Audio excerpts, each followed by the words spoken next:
बाळासाहेबांच्या तमाम शिवसैनिकांना तुमच्या ह्या अनिश गाढवेचा, बाळासाहेबांच्या या कडवट शिवसैनिकाचा आणि शिवसेनेच्या प्रवक्त्याचा मानाचा जय महाराष्ट्र।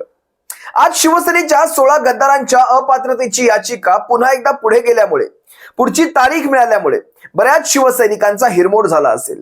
मी समजू शकतो, शिवसैनिकांना तुमच्या सर्व भावना मी समजू शकतो, पण त्याच्यातही एक जमेची बाजू तुम्हाला सांगतो।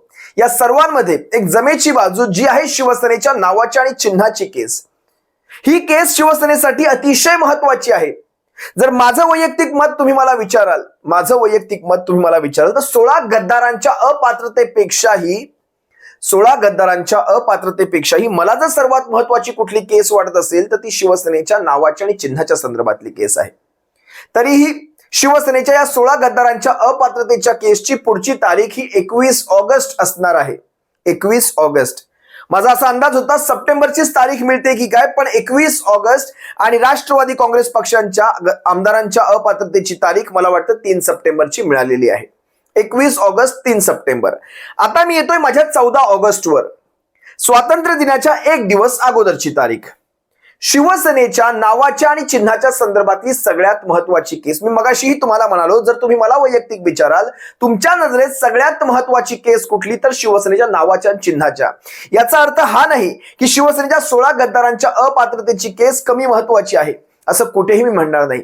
पण माझं वैयक्तिक मत मी यासाठी मांडलं कारण शिवसेना हे नाव आणि शिवसेनेचं चिन्ह ही शिवसेनेची खासियत राहिलेली आहे।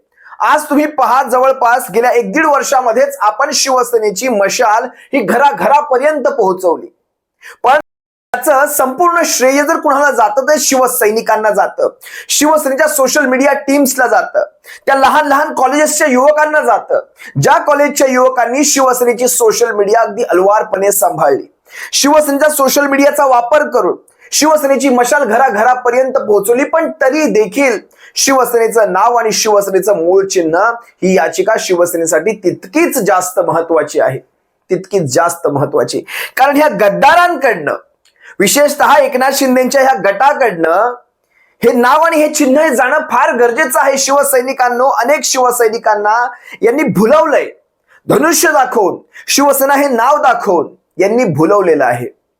आज तुम्ही पहा, खरं तर हे कमळीचे समर्थक हे कोणीही शिवसेना नाहीत, हे कोणीही धनुष्याचे पुजारी नाहीत, हे कोणीही बाळासाहेबांचे चाहते नाहीत, बाळासाहेबांच्या विचारांचे पाईक नाहीत, हे आहेत कमळीचे, दीड दमडीच्या कमळीचे।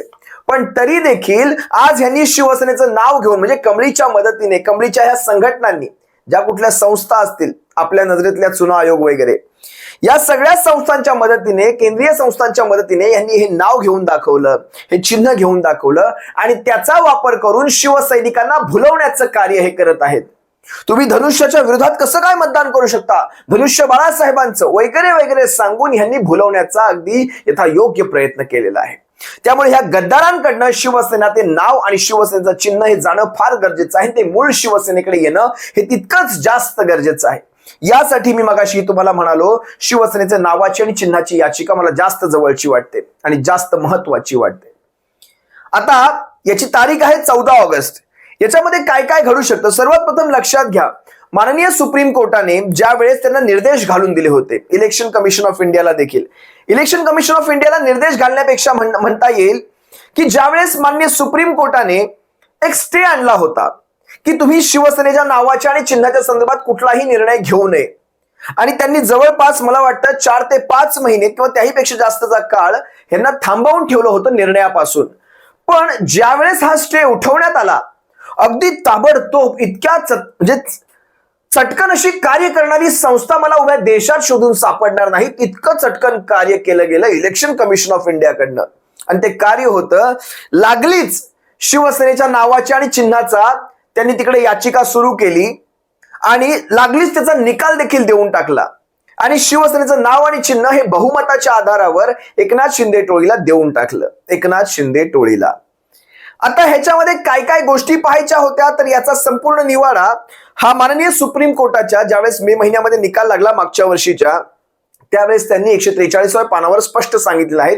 आणि इलेक्शन कमिशन ऑफ इंडियाने काय काय कमी ठेवल्या होत्या आपल्या निकालामध्ये ते सारच्या सारं त्यांनी तिथे सांगितलेलं आहे। सगळ्यात पहिली गोष्ट, ट्रिपल टेस्ट तुम्ही पाहिली आहे का? शिवसेनेच्या नावाच्या आणि चिन्हाच्या संदर्भात निवड देताना ट्रिपल टेस्ट पाहिली आहे का? मी या गोष्टी तुम्हाला का सांगतो, ही उजळणी तुमची मी का करून घेतो, याच्या मागचं एक महत्वाचं कारण म्हणजे ज्यावेळेस शिवसेनेचा 14 ऑगस्टला ज्यावेळेस निकाल लागेल माननीय सुप्रीम कोर्टामध्ये, त्यावेळेस याच सगळ्या गोष्टी पाहिल्या जाणार आहेत शिवसैनिकांना, याच सगळ्या गोष्टी. आणि हा निकाल अतिशय सोपा आहे, अतिशय सोपा. कारण ट्रिपल टेस्ट याचं कारण असं, शिवसेना ही संघटना ही कुणाची, खरं तर हे ठरवण्याचा अधिकार हा इलेक्शन कमिशन ऑफ इंडियाला सुद्धा नाही. शिवसेनेच्या चिन्हाच्या बाबतीत निर्णय घेणं हा अधिकार इलेक्शन कमिशन ऑफ इंडियाला असू शकतो, पण शिवसेनेचं नाव हे दुसऱ्या तिसऱ्याला देणं हा अधिकार खरं तर इलेक्शन कमिशन ऑफ इंडियाचा देखील नाहीये. आणि दुसरी गोष्ट म्हणजे शिवसेनेचं नाव आणि चिन्ह एखाद्याला देऊ करणं, या अगोदर ट्रिपल टेस्ट घेतली होती का, ज्याचा उल्लेख मगाशी मी तुम्हाला सांगितलं 143व्या पानावर आहे. ट्रिपल टेस्टचा अर्थ तुम्हाला मी सगळ्यात पहिले समजावून सांगतो.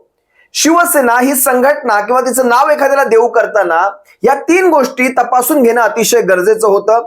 सगळ्यात पहिली शिवसेनेची घटना, कॉन्स्टिट्यूशन शिवसेनेचं 15 पानी 16 पानी कॉन्स्टिट्यूशन आहे, जे बाळासाहेबांनी त्या काळात बनवून ठेवलं होतं. आणि ते कॉन्स्टिट्यूशन, शिवसेनेची ती घटना ही अतिशय महत्वाची आहे. या घटनेमध्ये जे जे सांगितलं गेले त्या सगळ्याची पूर्तता शिवसेना या राजकीय पक्षाने केलेली होती आणि हे सगळं वेळोवेळी सिद्ध झालेलं आहे. अगदी पुराव्यांसकट आपल्याकडे या साऱ्या गोष्टी आहेत. त्यामुळे ही केस अतिशय महत्वाची आणि सोपी मला वाटते. घटना. दुसरी गोष्ट, शिवसेना ही संघटना, त्याच्यामुळे तुम्ही राष्ट्रीय कार्यकारिणी घेऊ शकता, राष्ट्रीय कार्यकारिणी दुसरी गोष्ट. आणि तिसरी गोष्ट पक्ष, त्याच्यामध्ये 2 भाग येतात, राजकीय पक्ष आणि विधिमंडळ पक्ष, म्हणजे पॉलिटिकल पार्टी घ्या किंवा लेजिस्लेशन पार्टी घ्या. आता ह्या 3-4 गोष्टी तुम्ही किती पडताळल्यात? घटना जर पाहायची झाली शिवसेनेची, तर घटनेप्रमाणे शिवसेनेच्या पक्षप्रमुख या पदाची पूर्तता किंवा या पदाचा समावेश आपण शिवसेना प्रमुख या पदानंतर करतो. शिवसेना प्रमुख हे अजरामर पद राहणार, त्या पदाला कधीही हात लागणार नाही, शिवसेना प्रमुख. त्याच्यानंतरचं शिवसेनेतलं सगळ्यात मोठं पद जर कुठलं असेल तर ते आहे शिवसेना पक्षप्रमुख हे पद, ज्याची अमेंडमेंट आपण केव्हाच, ज्यावेळेस हे पद अस्तित्वात आलं त्याच वेळेस केली गेलेली होती. आणि तुम्हाला एक आणखी गोष्ट सांगतो, सगळ्यात महत्वाची ती गोष्ट अशी की 2019 साली ज्यावेळेस शिवसेनेच्या राष्ट्रीय कार्यकारिणीची, कारण दर 5 वर्षांनी राष्ट्रीय कार्यकारिणीची बैठक होते आणि त्या बैठकीमध्ये अनेक ठराव पास केले जातात, अनेक ठराव. त्या ठरावांमध्ये तुम्हाला एक महत्वाचा ठराव सांगतो, ज्यामध्ये मागच्या 2019च्या ज्यावेळेस एकनाथ शिंदे यांना नेतेपद बहाल केलं होतं, तो ठराव देखील 2019 मध्ये झाला होता आणि त्याला मान्यता देणारे शिवसेनेचे पक्षप्रमुख हे होते. आता विचार करा, तुम्ही शिवसेना नेते म्हणून शिवसेनेच्या पक्षप्रमुखांच्या सहीवर तिथे झालात आणि त्याच पक्षप्रमुख पदाला तुम्ही नंतर चॅलेंज करता. आता तुम्हाला आणखी एक गोष्ट सांगतो, ह्याच एकनाथ शिंदेंना गटनेतेपदी यांची जी नेमणूक झाली होती तीच शिवसेनेच्या पक्षप्रमुखांनी केली होती.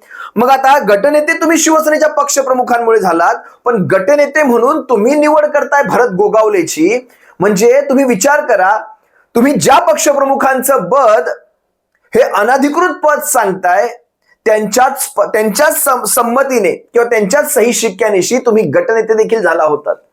हे असे अनेक कॉन्ट्रडिक्शन आहेत या निकालामध्ये. तुम्हाला ज्यावेळेस हा निकाल लागेल अनेक गोष्टींना ह्यांची ततपप होणार आहे. तिथे तुम्हाला बऱ्याच गोष्टी सांगतो आणखी. शिवसेनेचे पक्षप्रमुख हे पद ज्यावेळेस आपण अमेंडमेंट त्याची केली, त्याचे सगळे पुरावे, त्याचे सगळे व्हिडिओ चित्रफिती आपण सगळं इलेक्शन कमिशन ऑफ इंडियाच्या वेब पोर्टलवर अपलोड केलेलं आहे आणि आजही त्याचे अनेक पुरावे आपण मागे देखील दाखवलेत. आज या सगळ्याची मी माझं उजळणी करण्याचा कुठलाही माझा उद्देश नाही, पण तुम्हाला सांगण्याचं तात्पर्य असं की या सगळ्या गोष्टी आपल्याकडे आहेत, फक्त ह्यांच्या केसेस कोर्टात व्यवस्थितपणे लागल्या गेल्या पाहिजेत. शिवसेनेच्या पक्षप्रमुखांचे अधिकार देखील तुम्हाला सांगतो. पक्षप्रमुखांच्या अधिकारांमध्ये पदांच्या नियुक्त्या येतात, महत्वाच्या ज्या एक्झिक्युटिव्ह कार्यकारिणीच्या ज्या नियुक्त्या असतात त्या त्यांच्या अधिकार क्षेत्रात येतात. गटनेतेपद, व्हीप नेमणं, बडतर्फ करणं किंवा निलंबित काढून टाकणं, असे अनेक अधिकार त्यांना आहेत. आणखी एक मला वाटतं 5 जवळपास तुमच्या नेत्यांमध्ये 5 नेते निवडायचा अधिकार थेट पक्षप्रमुखांना आहे. पक्षप्रमुखांच्या अंतर्गत 5 नेते सुद्धा घेतले जाऊ शकतात आणि बाकीचे नेते शिवसेनेमधले हे निवडणुकीच्या मार्फत निवडून येत असतात.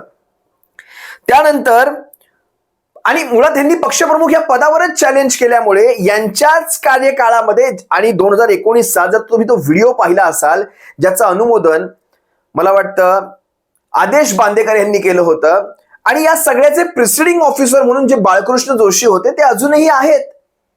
ते सगळं सांगू शकतात. बाळकृष्ण जोशी म्हणजे प्रिसिडिंग ऑफिसर म्हणजे तुम्ही समजू शकता, त्या प्रिसिडिंग ऑफिसरच्या देखरेखीमध्ये ही सारी निवडणूक प्रक्रिया झाली होती. याचे सारे रेकॉर्डिंग्स आहेत.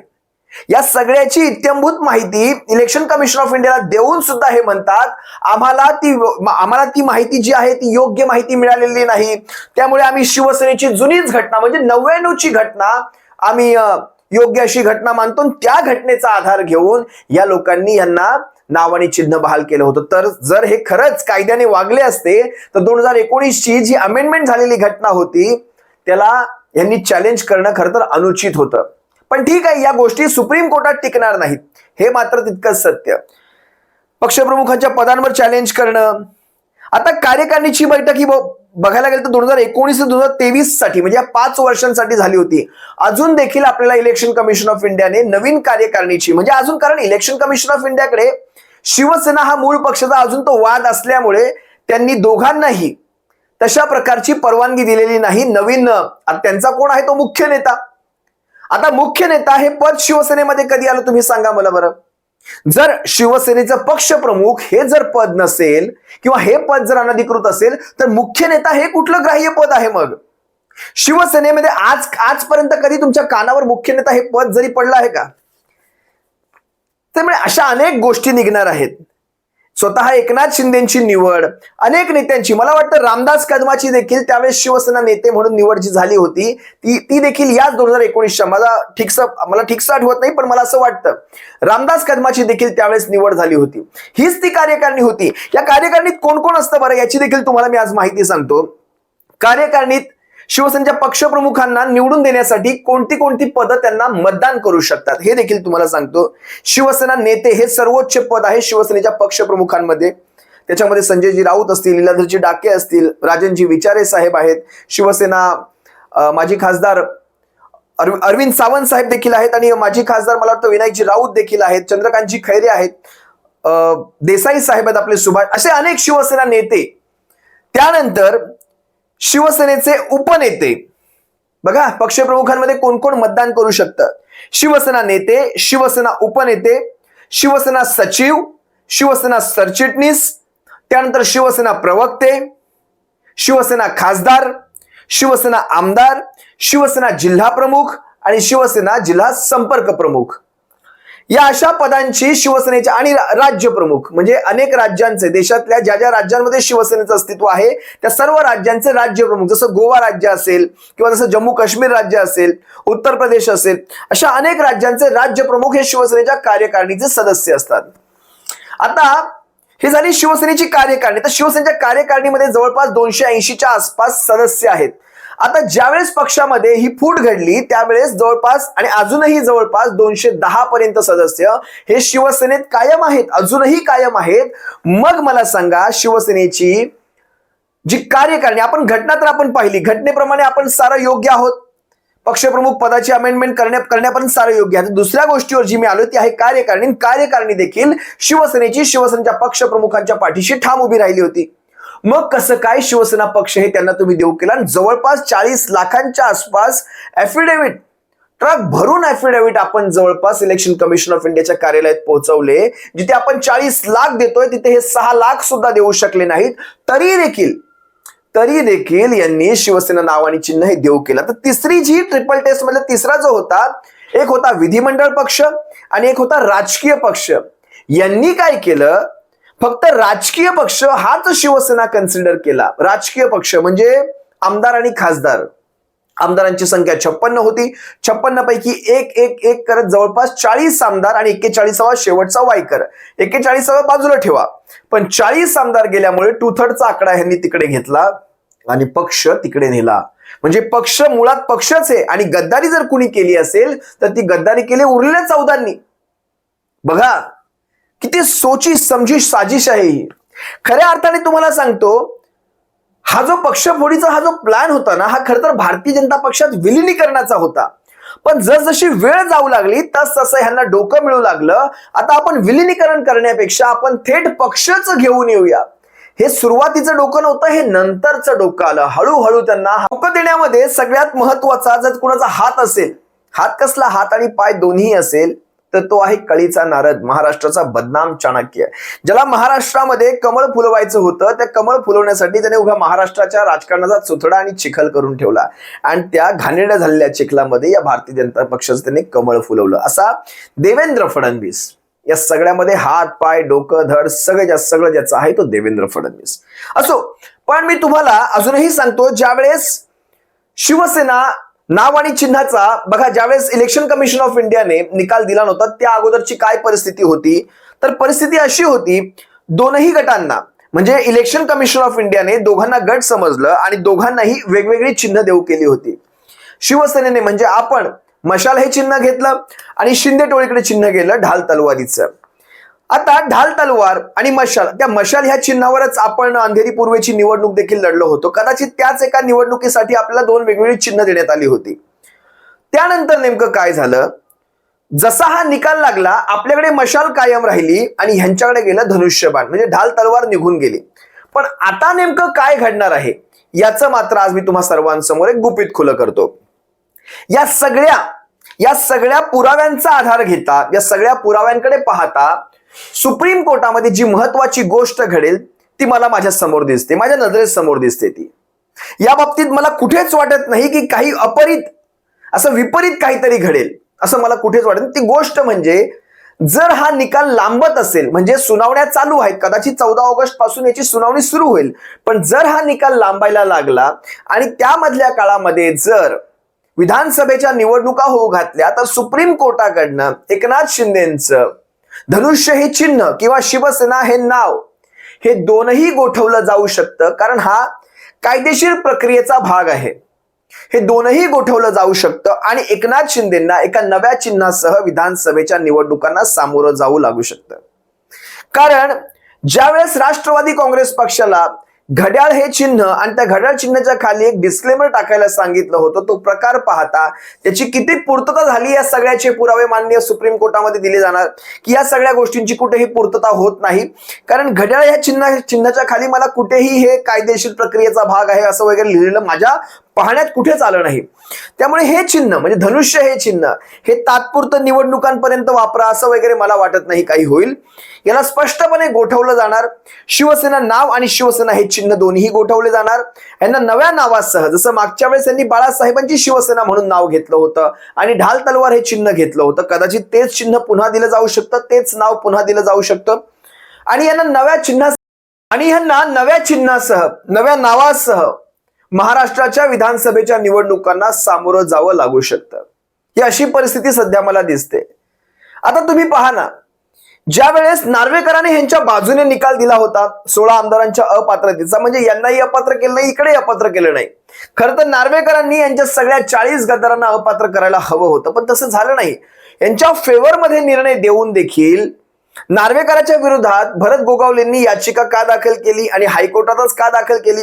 फेवरमध्ये निर्णय होता, पण तरी देखील दाखल करण्याचं कारण असं की यानं त्या कारणाने हा निकाल कुठेतरी हायकोर्टात अडकून राहावा आणि हायकोर्टानंतर अजून एक मोकळी वेळ मिळावी, त्याला चॅलेंज पे चॅलेंज होत राहावेत आणि हा निकाल कधी लागूच नाही आणि त्यानंतर जो काही लागेल त्याच्यानंतर तो पुन्हा नव्याने सुप्रीम कोर्टात. फक्त या एका कारणासाठी हायकोर्टात जाण्यासाठी काहीतरी कारण मिळावं म्हणून नार्वेकरांच्याच विरोधात याचिका दाखल करणारे भरत गोगावले तुम्ही पाहिलेत. असे अनेक प्रयत्न होतील, पण सध्या तरी सुप्रीम कोर्टात हे प्रकरण राहिल्यामुळे, म्हणजे शिवसेनेच्या नावाच्या आणि चिन्हाच्या संदर्भातली केस आणि 16 गद्दारांच्या अपात्रतेची केस ही सुप्रीम कोर्टातच राहिल्यामुळे आपल्याला हा एक मोठा दिलासा असंच म्हणावं मला लागेल. सध्याच्या घडीला ह्या छोट्या छोट्या गोष्टी देखील आपल्याला दिलासासारख्याच वाटतात. असो, शिवसेनेची 14 ऑगस्ट रोजीची जी सुनावणी असेल त्यावेळेस तिचा इत्थंभूत जे काही घडेल, दिवसभरात जे काही घडेल तुम्हा सर्वांसमोर घेऊन येईलच, पण तुर्तास या शक्यता मी तुम्हा सर्वांसमोर ठेवल्या. तुमचं जे काही म्हणणं असेल तुम्ही कमेंट्सच्या मार्फत व्यक्त व्हा आणि माझ्यापर्यंत तुमचं म्हणणं पोहोचवा. तुम्हा सर्वांच्या कमेंट्सला उत्तर देण्याचा मी नक्कीच प्रयत्न करेल. तुम्हा सर्वांची रजा घेतो. सप्रेम जय महाराष्ट्र. बाळासाहेबांच्या शिवसैनिकांनो काळजी घ्या. जय महाराष्ट्र.